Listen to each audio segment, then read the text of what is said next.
সকালে খেতে বলেছিল। সেই আমি ভিডিওটা দেখে আমি কিন্তু রাত্রে খাই, আমি কিন্তু বলিনি যে আমি রাত্রে খাচ্ছি। সেদিন আমি রাত্রে খাওয়ার পর আমার শ্বাসকষ্টটা এমন বেড়েছে যে আমাকে মনে হচ্ছে যে হাসপাতালে ভর্তি হতে হবে। হাসপাতালে ভর্তি ছাড়া আমার মানে উপায় নেই, কিন্তু আমি খুব কষ্ট করে সেই রাত্রিটা পার করেছি। কেন? আমি জানি যে যে কোনো জিনিস যদি বাড়িয়ে দেয় সেটাকে ঠিক মানে ওকে ঠিক করবে, বাড়বে মানে কি সেটাকে ঠিক করার জন্যই বাড়ে। তারপর আমি কি করলাম, সকালে আমি ফোন করে জানালাম যে এরকম ব্যাপার, আমার শ্বাসকষ্টটা প্রচুর হারে বেড়ে গেছে আর কিন্তু কমছে না, আর আমি কিন্তু কোনো মেডিসিন নেইনি, আর আমি কিন্তু খেয়েই যাচ্ছি, আমি সেটা বন্ধ করিনি। সেদিন আমি মানে অফ করে দিয়েছিলাম যে আমি স্যারের কাছে ভালোভাবে জেনে তারপর খাবো। তারপর আমাকে কলকাতা থেকে দুটো স্যার আমার সঙ্গে কথা বলেছিল, সেটা এখানে আছে।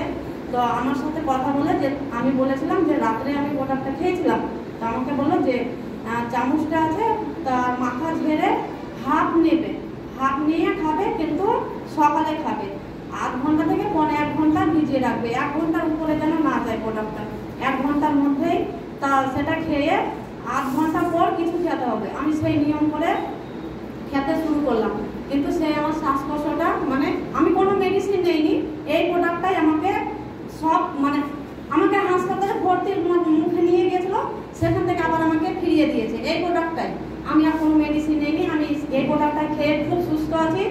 আর আমি মানে প্রায় 13-14 বছর আগে আমি পুরো অসুস্থ, এমন অসুস্থ ছিলাম হয়ে গিয়েছিলাম, তার জন্য আমার মানে শরীরটা খুব একটুতে মানে বেশি কিছু হয়ে যায়। এই প্রোডাক্টটা খাওয়ার পর আমাকে কিন্তু বিছনায় ফেলে দেয়, এমন জ্বর হলো, অসুস্থ হলাম যে আমি বিছনা থেকে উঠতে পারছি না, প্লাস আমি বসে থাকতে পারছি না, এমন অসুস্থ হলো। তারপর আমার মুখে নাকের ভেতরে বাইরে পুরো মানে এমন জ্বরটা হয়েছিল যে মুখটা দেখানোর মানে আমার খুব লজ্জা করছিল যে কারো কাছে আমি গিয়ে কি করে মুখটা দেখাবো। আমি এই প্রোডাক্টটা খেয়ে এমন উপকার পেয়েছি যে আমার একটা ছোট জ্বরটা ফুসরি টাইপের বেড়ালেও আমার প্রায় 1 মাস 15 দিন 20 দিনের মতো লাগে ভালো হতে। আর যতটা আমার জ্বরটা হয়েছিল যে আমার প্রায় 1 মাসের উপরে লাগতো, সেটা আমার ভালো করতে মেডিসিন খেয়েও।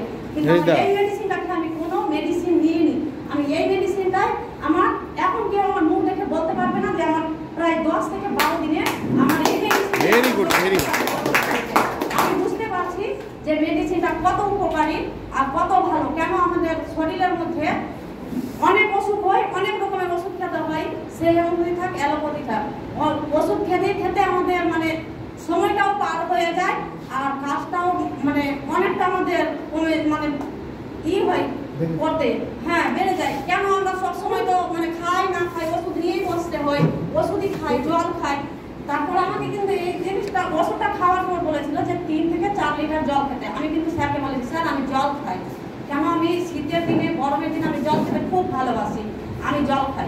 হ্যাঁ তো বলেছিল ঠিক, হ্যাঁ কেন জল যত খাবে তত উপকার পাবে। আমাদেরকে একটা যেমন স্যার বললো যে আমরা কারো কাছে এই মেডিসিনটা কি করে পৌঁছাবো, আরে কাউকে বলতে হবে না। কেন আপনাকে কি ছোট থেকে এত বড় হলে কিছু কি ভালো লাগেনি? আপনাকে হয়তো ঘড়ি পড়তে ভালো লেগেছে, আপনাকে হয়তো শাক করতে ভালো লেগেছে, সেই ভালো জিনিসটা তো আপনি কাউকে বলেছেন, এটাও আপনি ইউজ করেন। ভালো লাগলে ভালো লাগার কথাটা সবাইকে বলতে হবে, এটাই হলো আমাদের কাজ।